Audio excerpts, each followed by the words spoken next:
Next up, a laughing session from The Laughing Cow. Now, unpeel a wedge of the Laughing Cow light spreadable cheese, a delicious snack with 2 grams of protein and 25 calories per wedge. Life's full of big money decisions. Dividend versus growth stocks, tapping home equity, even navigating tariffs. And for every smart tip out there, there's another one that sounds smart but isn't. That's where NerdWallet's Smart Money podcast comes in. I'm Sean Piles, a certified financial planner professional. And I'm Elizabeth Ayola. On NerdWallet Smart Money podcast, our finance journalists do the homework so you can make confident wealth-building moves. Whether you're building your portfolio or protecting it, we've got the facts and a little fun along the way. Follow NerdWallet Smart Money podcast on your favorite podcast app. Hello, True Spies listeners. Welcome back. You're joining us as we venture into the vaults to revisit some of your favourite episodes from our collection. We hope you enjoy this classic True Spies rendezvous. We think it's well worth catching up with. This is True Spies, the classics, from Spyscape Studios. Incoming transmission. Welcome to True Spies. Week by week, mission by mission, you'll hear the true stories behind the world's greatest espionage operations. You'll meet the people who navigate this secret world. What do they know? What are their skills? And what would you do in their position? This is True Spies. When we started our training courses, the first thing you did was sign the Official Secrets Act, and they did emphasize that this was for life. You know, it wasn't just for the war. This is True Spies. Sister Spies.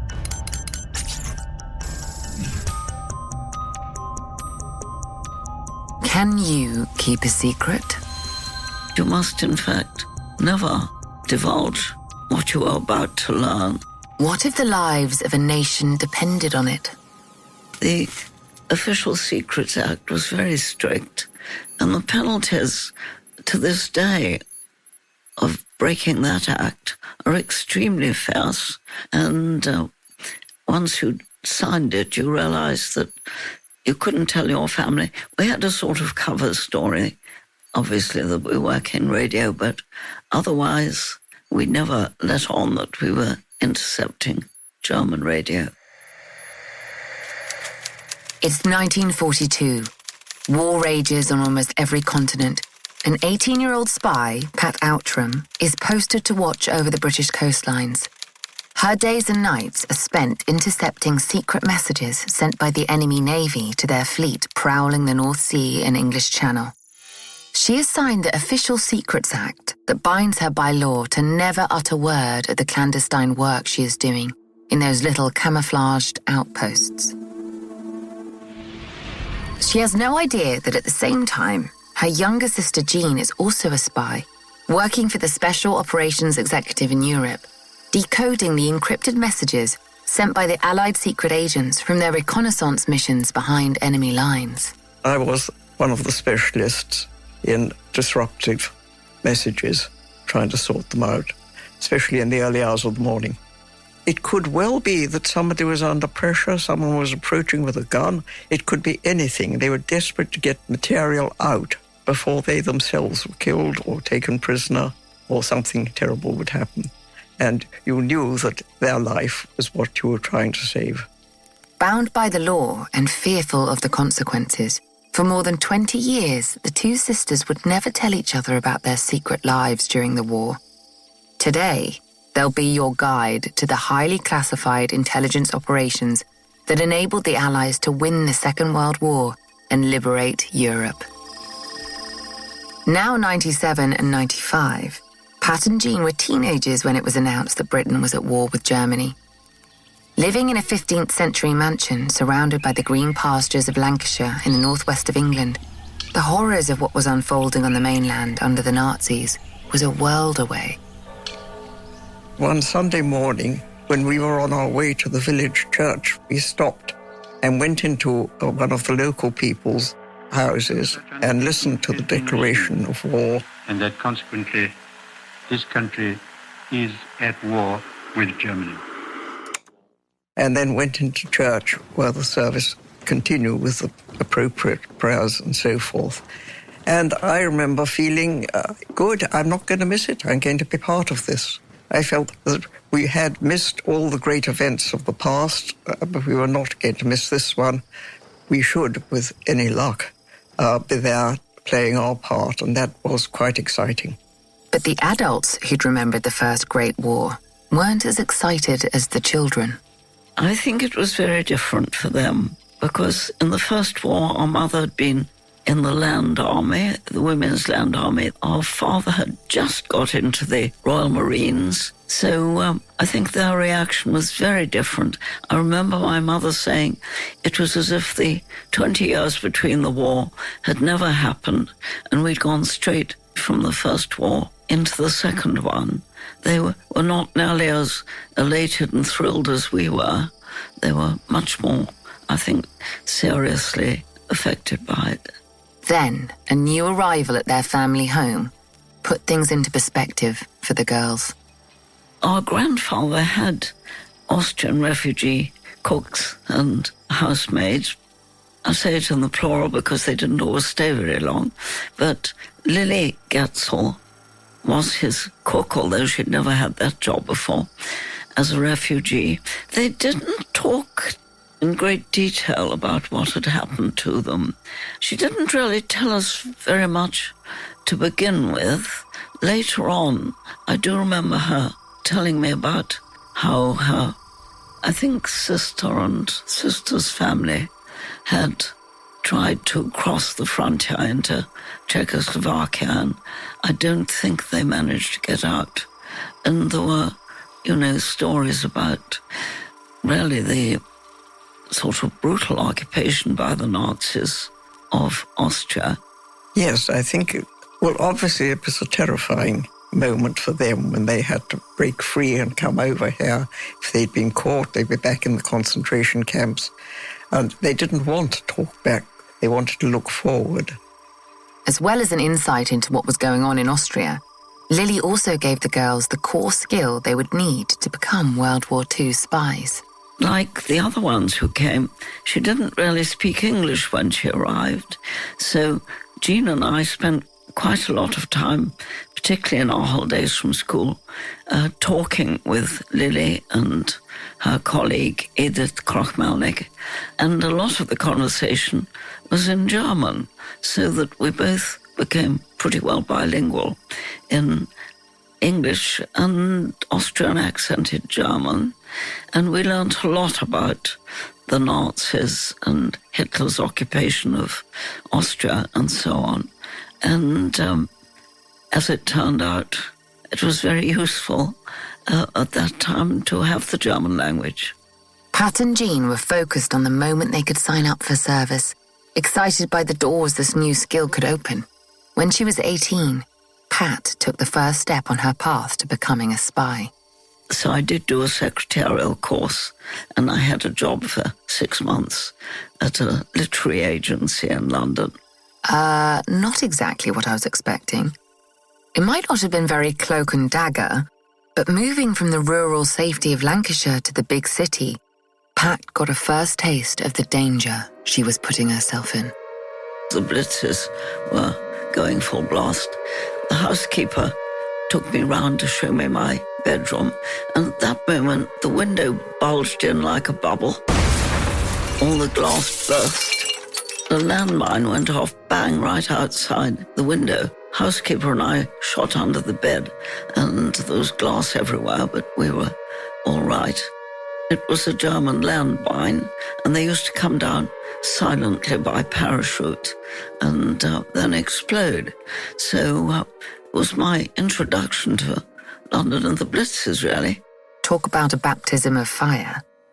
At the end of that course, some of us were sent off to a small secret college in Wimbledon and trained to search for and intercept the signals of German naval ships. At some point or another, We've all wondered what job we would have done had we lived during the war. A pilot? A nurse? A codebreaker? If you fancy the latter, then let's see if your skills match up. We were required to have pretty fluent German, because you never knew what would come up. They considered you had to have the right kind of temperament to deal with periods of very intense activity and long periods of nothing happening, which would be very boring. And of course you had to have very good hearing, which at 18 years old you normally would. But they then trained you, and a lot of the messages were going to be in four-letter Enigma code. Enigma was supposed to be an uncrackable code.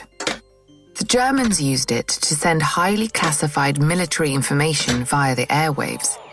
But it met its match at Bletchley Park, codenamed Station X, which was the secret home of British code-breaking during the Second World War. There, a crack team that included Alan Turing worked day and night to unlock the secret messages hidden inside the streams of seemingly jumbled-up letters. Bletchley Park would need these sent on to them, and they had to be absolutely accurate. If you weren't sure of a letter, you would leave a gap.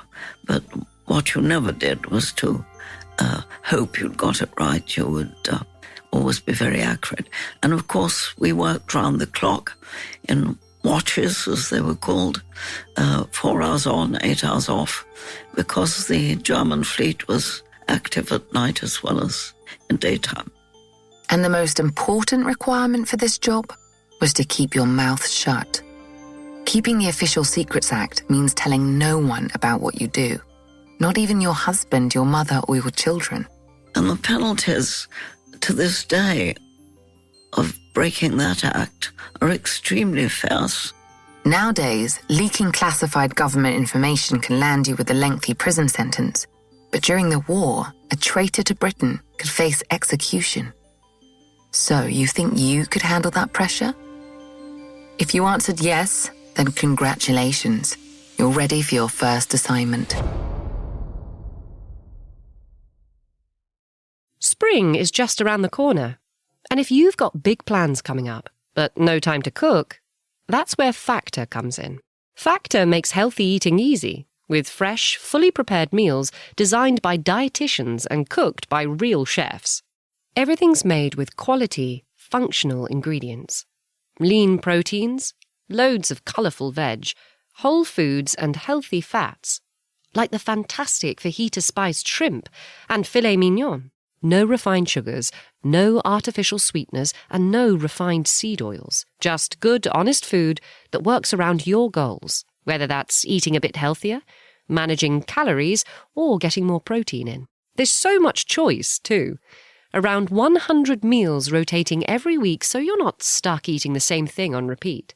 Options include high protein, calorie smart, Mediterranean-style meals, ready-to-eat salads, and even the new Muscle Pro range for strength and recovery. Head to factormeals.com/TrueSpies50 off and use code TrueSpies50off to get 50% off and free breakfast for a year. Eat like a pro this month with Factor. New subscribers only. Varies by plan. 1 free breakfast item per box for 1 year while subscription is active. This episode is brought to you by Stouffer's. Here comes 3-time juggling champion Natalia Rogers. She's juggling law school, her TA job. Oh, narrowly catches the laundry. What's that 4th ball? Parents unexpectedly showed up at dinner time? Is that too much for Natalia? Not with Stouffer's Chicken Alfredo and its mouth-watering mix of Asiago, Romano, and Parmesan. When you're juggling 4 things at once and the clock strikes dinner, think Stouffer's. Location? Within-sea, East Yorkshire. Threat level? Moderate. Risk from German bombs dropped during air raids on nearby Hull. Sea mines also pose danger. Posting: St. Leonard's Hotel, now converted into a secret Y station. There, you will find the radios and equipment you need to tune into enemy traffic in the Baltic and North Seas. Good luck. You had to use all your hearing and everything to make out some of these rather faint or corrupted radio signals.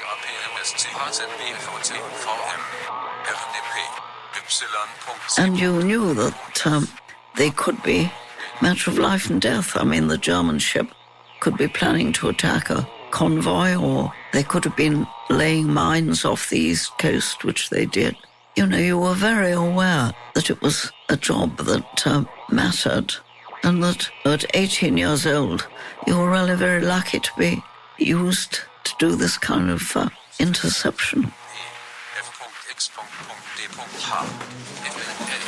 It was 1943.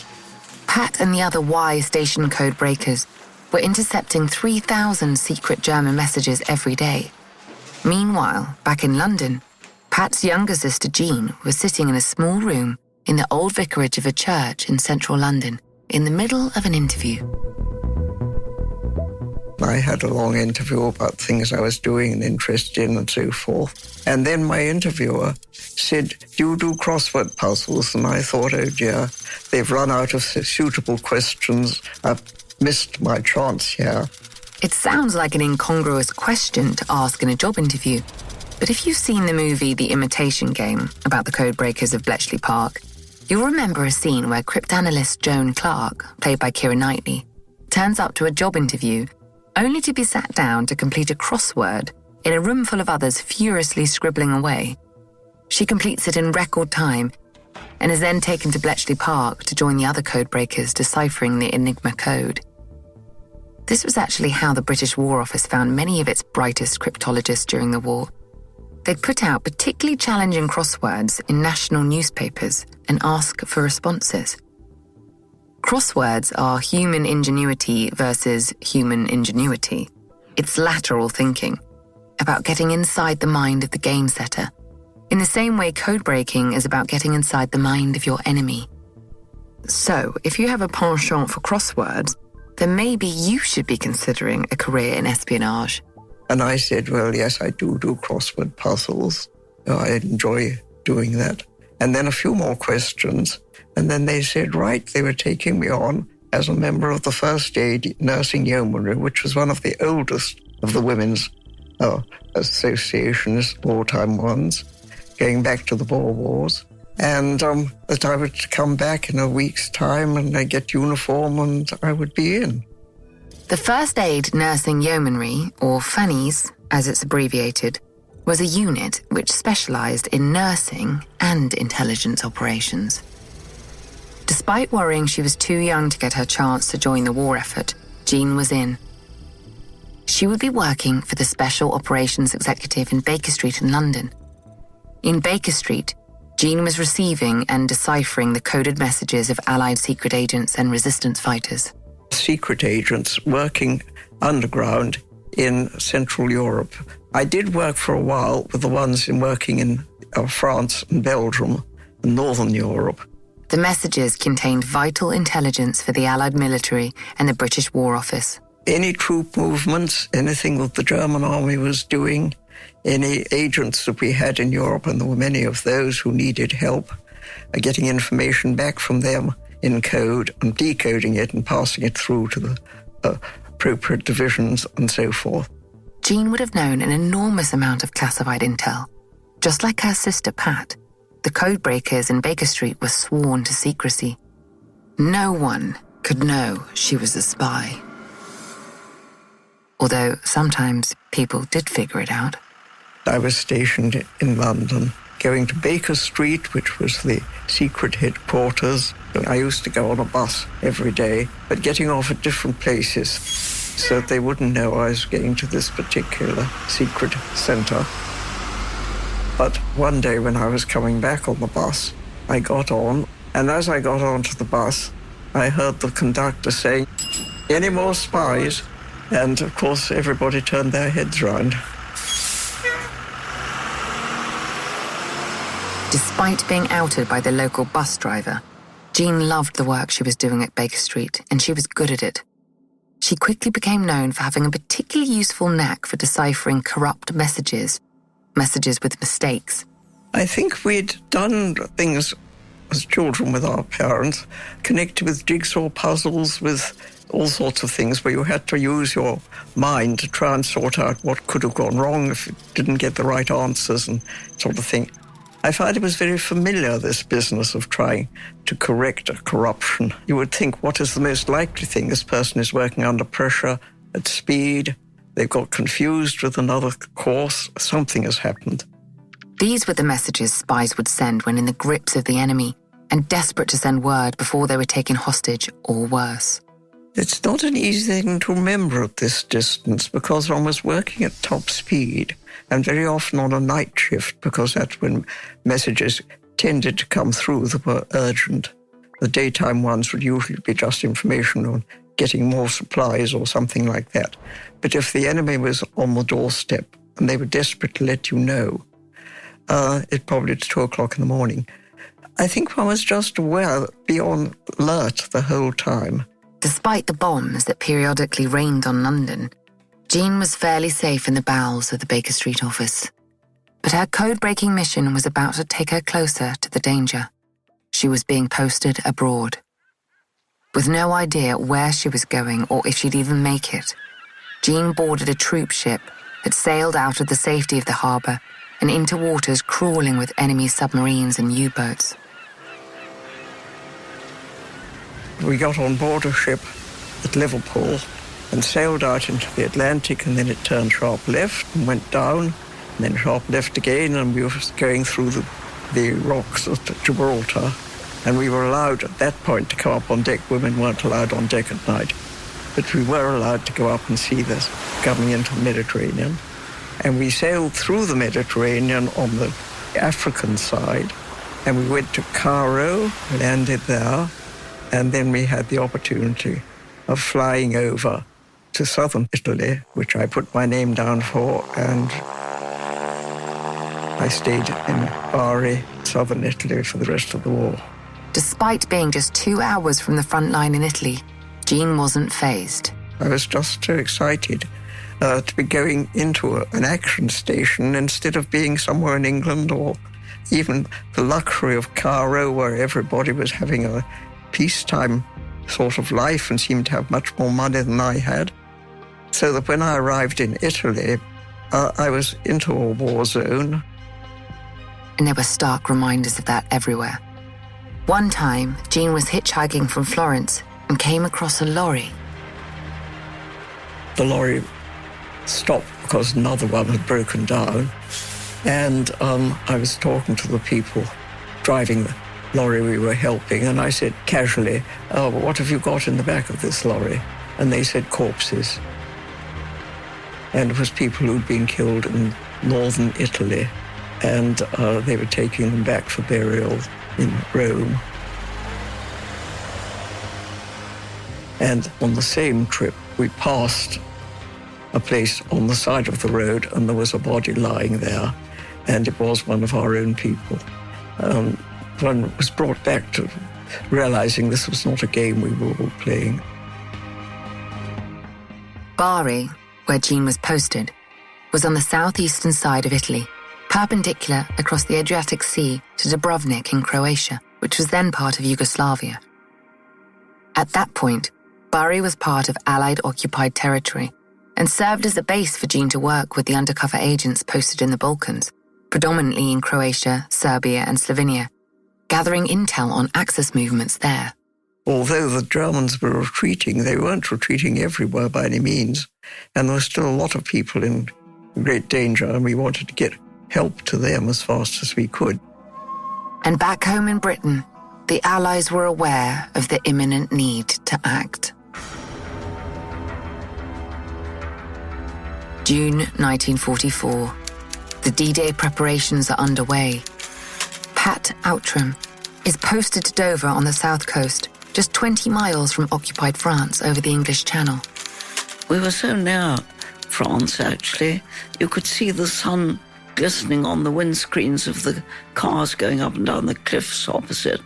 So it seemed very strange, rather tragic, that we were so near France and we couldn't do anything towards liberating it. Until, thank goodness, we got to D-Day.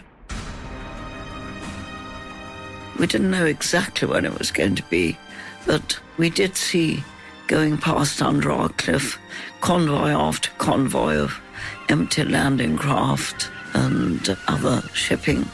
One ship was actually directly hit by a German shell right under our cliff. It caught fire, nobody got off, and it drifted out of the convoy. Convoy went on with a gap, which was obviously what their orders said they had to do. But it was a very tense and interesting sort of time leading up to D-Day.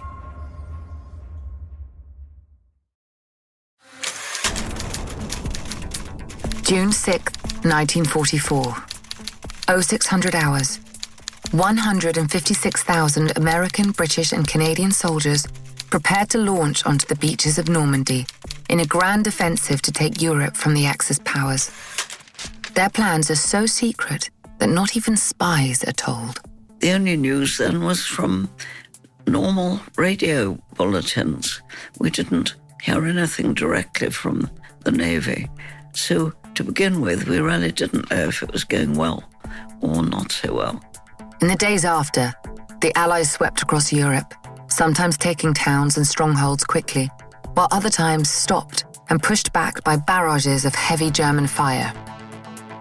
The forward momentum of the offensive relied on encrypted intelligence relayed from operatives in the field and codebreakers like Pat's sister Jean in Italy making sense of it.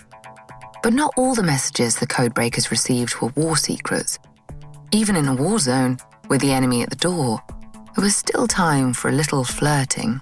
Well, we used to get the messages in from our agents working underground, or I recognized in various countries in southern Europe. And we were able to send an occasional personal message through too, which made the whole thing a little more relaxed, because we knew that our agents working over there were under a lot of pressure, having to cope with very dangerous situations. And although the information they were sending us was very important, we felt that their feeling of being appreciated, some security, that we knew where they were and what was going on, was quite important. So we used to send the odd message, which was really part of a joke or something like that, but just to give them a feeling of safety, of being in touch with us. By the end of summer 1944, the Allied front line was moving further and further into what was previously German-occupied territory, and the codebreakers were hearing rumblings of a big operation on the horizon. We knew we'd got them on the move, and that this was going to be a critical time for these southern European states. And everybody wanted to be there and to work overtime and to see what was going on. September 1st, 1944. Operation Rat Week is launched. It is a series of intense coordinated attacks on Axis communication lines in the Balkans. We were still getting messages from our agents in the usual way of where they were, what was happening in that particular area. Rat Week, which was perhaps a rather unkind reference to the Germans' retreat, was one of the most exciting times, and everybody wanted to be involved in it. The corrupt ciphers landed on Jean's desk. I had to take the urgent messages, ones which had perhaps been done in a hurry by an agent, and he'd got it mixed up, and to try and unwrangle it so that I could read what he was asking for and what he needed. They were desperate to get material out before they themselves were killed or taken prisoner or something terrible would happen. You knew that their life was what you were trying to save. That cipher on a piece of paper could be a life in your hands. But how do you know if you've wrongly decoded something, or if it came in wrong in the first place? And if it has, where do you even begin to unpick it? Quick, the clock is ticking. If we decoded the message wrong, one hoped it would be because the person who was coding it had been under pressure and had got it wrong, and therefore you had to try and think what could have happened, where could they have gone wrong in this one. I was rather good at that because we did crosswords from early childhood, and so looking for a mistake was something that I was perfectly used to in a crossword puzzle. But you also had to take into account, what are they likely to have done? Are they likely to have given you a misquote on something? Or is it going to be a number of letters have slipped somehow and they've gotten to the wrong place for decoding? You had to have a sort of inquisitive mind. And I found I did take responsibility for quite a lot of that. The lives of Britain's undercover agents were in her hands, which is pretty astonishing when you remember she was only 18 years old. So did she ever make a mistake? Not consciously. I have sometimes, I think, been defeated. I thought I was getting the answer to the problem on and it didn't work. But usually you could go back and see where you'd gone wrong. It was high pressure and high stakes, but Jean always kept a cool head. I could understand the urgency of it, but not the fear of getting it wrong. You have a certain amount of confidence in yourself, I think, at that age, which may have been why, rather than any particular skills, that I could carry the responsibility for this. After 2 intense weeks for all involved, Operation Rat Week ended. The mission had been a success, and the Axis powers were driven further into submission in the Balkans and across the continent. Things were winding down in Europe, and in the spring of 1945, the war in Europe was declared over. As you can imagine, celebrations erupted across the continent. I was somewhere down with a friend driving in southern Italy, and we stopped on the top of a hill, looked down at the view, and we suddenly heard cheering, a band playing in a town several miles away, but uproar. And we said, that's it. And we drove down mountainside and joined in, because the war had actually ended in Europe. Pat was in London and remembers the scenes outside Buckingham Palace. On VE Day, we all felt we must go to the palace, which we did in great crowds, and they all came out on the balcony. Everybody cheered. It was a tremendously celebratory day. And as far as I remember, went on late at night and nobody bothered about what time you got back to your quarters or anything. We just, all of us, celebrated. Before returning home to England, Jean would have one last message to decode. Having won the war in Europe, so to speak, I'd been on duty, and I was on night shift that night.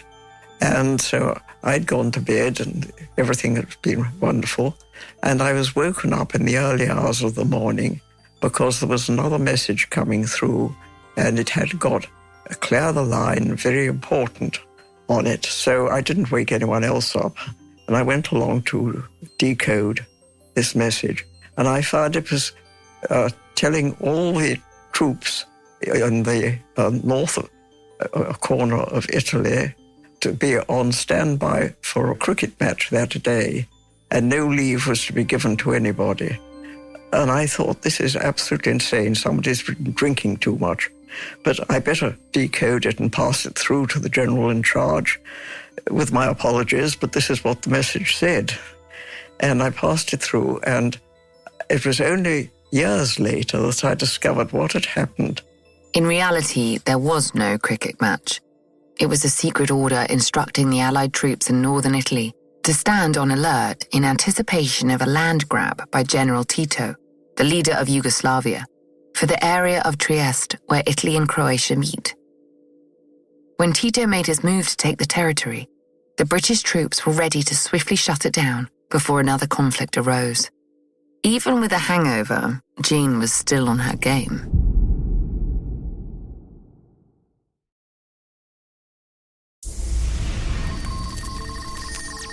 The war had ended, but even with all the fear and excitement they'd experienced over the years, neither woman ever mentioned the covert work they were doing.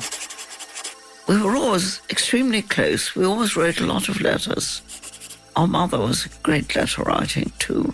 So I sort of knew where Jean was and a good deal about the social side of the life she was having, but of course absolutely nothing about the serious side of it. And when they were finally reunited in London, it was not discussed. although their father noticed that his daughters did have a new air of sophistication about them. We saw quite a bit of each other, didn't we, at the end of the war, I think. We were both in London.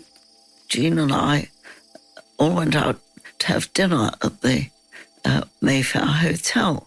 And I remember he said, we can have a drink before dinner. What would you girls like? And Jean and I both said, whiskey.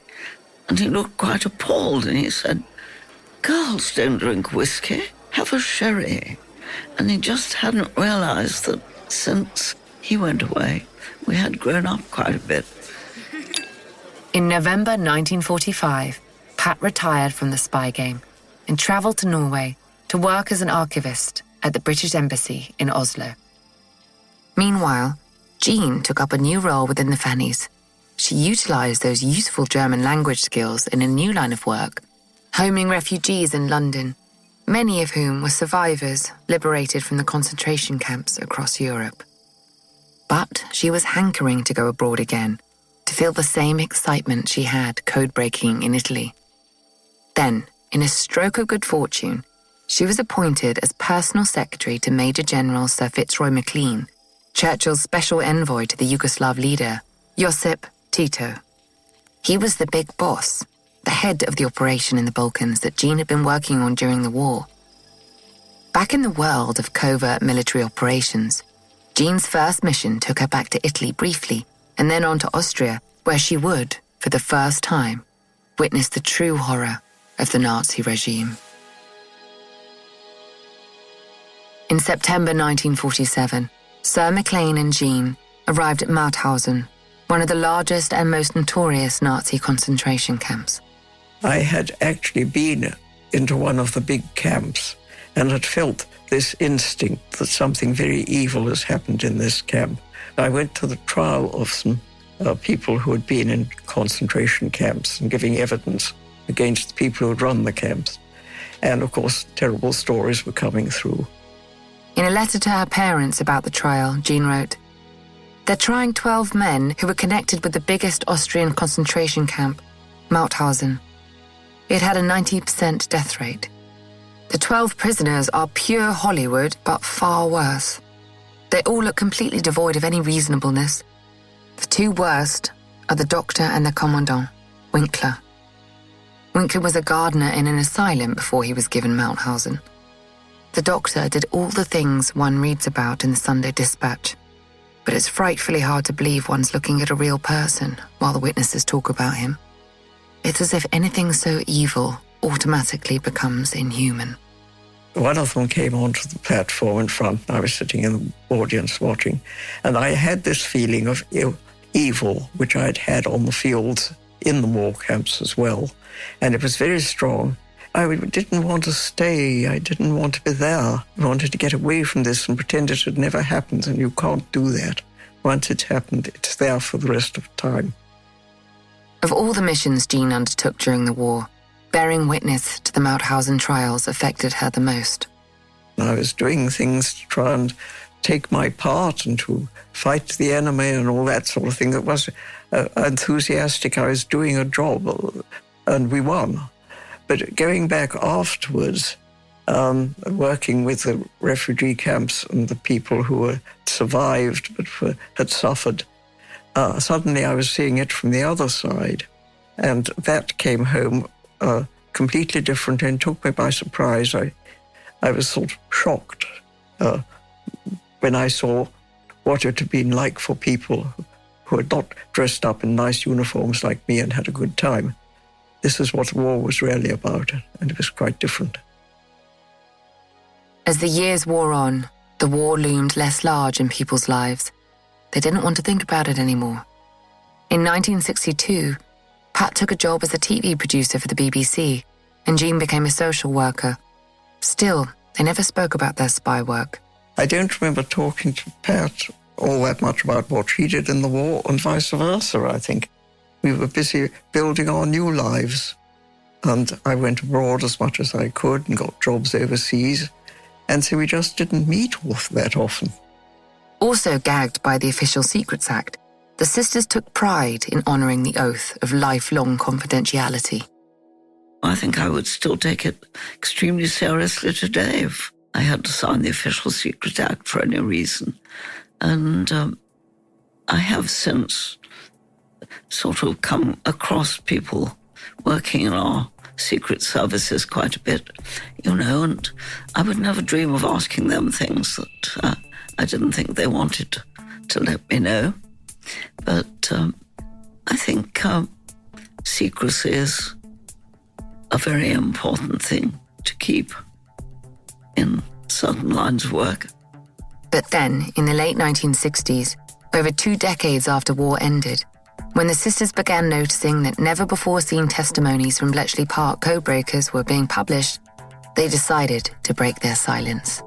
It certainly was years after the war before I felt I could even ask Jean what she had been doing. I do remember being very interested to hear what Jean had done in the war, because I wasn't exactly sure, and I was duly impressed by the job you had. And yes, I think, we perhaps grew in each other's estimation when we knew what we had been doing.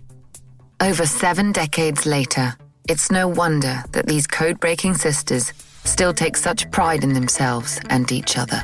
Although you never got any feedback, we certainly couldn't have won the war without rather an effective intelligence service. I think ours may even have been rather better than the Germans. I did try to find out after the war, had they had the kind of listening stations that we had on the coast, and it doesn't appear that they did. And, we only played a certain part, but I think it was a vital part. And, I do appreciate the importance of the intelligence Jean was involved with and I was involved with.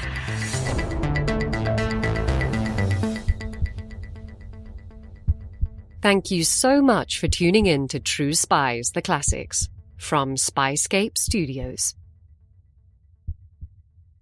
Disclaimer.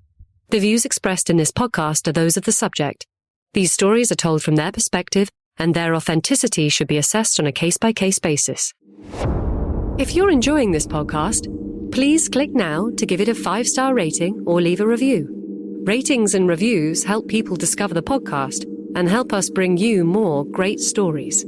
And if you have some time, why not forward the podcast to a friend?